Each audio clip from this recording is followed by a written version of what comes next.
Should the Chicago Bears fire head coach Matt Eberflus? Now, Eberflus took over the Chicago Bears after they decided to part ways with former head coach Matt Nagy. That was back in 2022.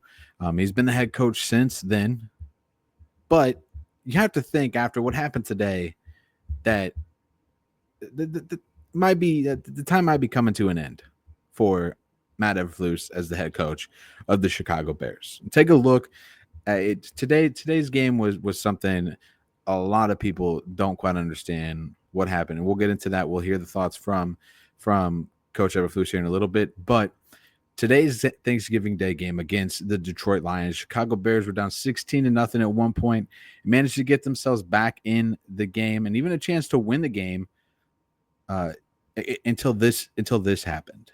Now, Caleb Williams had a heck of a second half to get the Bears back to this point. So all credit due to Caleb Williams up to this point. Now take a look at what happened from today's game against the Detroit Lions. Goes Williams. Zadarius Smith. No one touched him. And down goes Williams. Now, that was just one of the key moments of today's game, which included a sack with about 36 seconds left. After that happened, it was just nobody really knows. I mean, nobody understands what happened in this case with the Bears, as they just something didn't look right for Chicago in this one. It's hard to it's not. I mean, I shouldn't say it's hard to explain, but this one definitely, you got to think it falls on the head coach Matt Eberflus, as he should be taking the heat. That sack happened at 36 seconds left in the game, and after that, the Bears had one timeout left. Right, one timeout left in the game. Now, understandably, you think you would use that timeout to call a timeout. You got 36 seconds left in the game. You have a rookie quarterback, right? Rookie quarterback in this situation who's still learning the NFL and the ins and outs and whatnot, even though he's played college, he's been a college football guy for a while too. It's still different. It's still a different game. I'm not going to fully put this on Caleb Williams, as nobody should. Nobody should put this fully on Caleb Williams. This was just straight bad clock management from the Bears coaching staff. 100% was. Which is where all of everything that happened today is going to fall back onto Matt Eberflus, and rather not, he's going to continue to be the head coach of the Chicago Bears. And he's taking the heat for this, as he should. You have a rookie quarterback who is struggling in the NFL right now. You're on a 6-game losing streak with 3 straight divisional game losses. Not great. And all 3 of those games have been games that you could and should have won. All been like super close games, including today's, last week's against Minnesota, the week before against Green Bay. All coming down to something that just doesn't make sense sometimes. And I'm gonna play this next one. And this was Coach Eberflus's thoughts after the game on the clock management situation, and we'll get into more details about maybe it's time for the Bears to go to a different direction. And our hope was, because it was third going into fourth, that and then we're there at second and 20. Take the sack right there, and so we're at 36 seconds right there. And our hope was, because it was third going into fourth, that we would re-rack that play at 18 seconds, throw it in bounce, get it into the field goal range, and then call the timeout. And that's where it was. And that was our decision-making process on that. Again, we were outside the field goal range, so we needed to get a few more yards in there, as close as we can get. And then we're going to call timeout. And that's why we held that last timeout at the end of the game. So, like I said, disappointing for the players. They put a lot of work in a short week and put themselves in position to win that game. So with that, I'll take questions. Now, You heard his thoughts on what happened. You're third down, you get sacked, you're going to the fourth down. You're hoping you can get one play off, get a quick pass, quick out route, something to the sideline, get the first down, then you call timeout.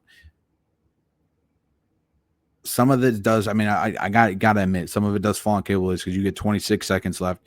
The time he gets up and gets the ball, the ball is set and whatnot, and he does take a little bit of time to get the play there. And instead of going for the out route, something to get you in field goal range, something to get you to the sideline, somewhere you can call timeout very quickly, the ball's chucked up and could easily fall on the offensive coordinator, whoever's calling the offense right now.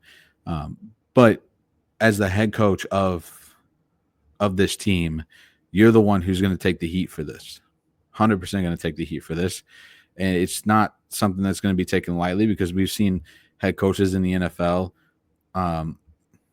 who've been fired already just this season for losing streaks and just organization of games and clock management, stuff on that order of things. So let's dive a little bit more into why we think Coach Eberflus is going to be fired by the Bears sooner than later. Now he is 14-31 as the head coach of the Chicago Bears since he took over in 2022. It's a .33 winning percentage. It has failed to have a winning season as a Bears head coach since then.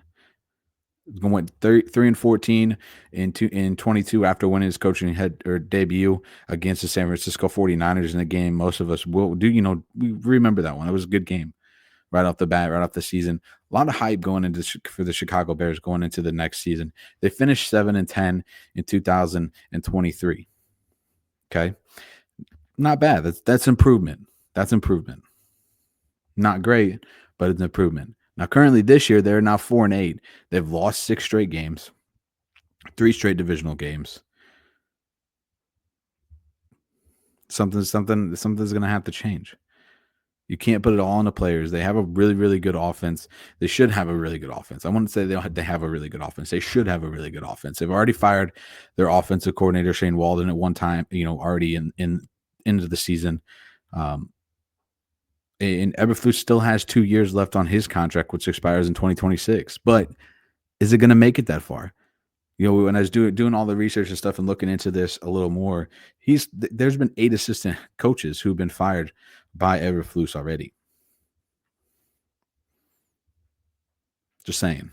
Keep that in your mind. Still 2 years left on his contract, again, which expires in 2026. But again, so is it time for the Bears to relieve Matt Eberflus of his head coaching position with the Chicago Bears? So yeah, you could say it's probably getting there. 26th ranked offense, only averaging 299 yards per game and 20 points per game with offensive players like Caleb Williams, DJ Moore, Keenan Allen, DeAndre Swift. It's not enough to keep the Bears afloat and to keep Eberflus as the coach. We've seen head coaches across the NFL get fired already this season, including Robert Saleh, who had a really good offense, really good defense, and Dennis Allen, who started the season 2-0. Then they cranked off 7 straight losses, which got him canned. So, again, food for thought. What might save Matt Eberflus is the performance of the defense, which has been a strong point for the Chicago Bears the last 2 seasons, especially for Eberflus. But it hasn't necessarily been up to par either. While they are ranked 2nd overall in red zone defense and 6th in third down defense, they are ranked 19th in total defense in the NFL, allowing 344.5 yards per game. Now, Eberflus is the defensive coordinator in Indianapolis for 4 years before he became the head coach of the Chicago Bears.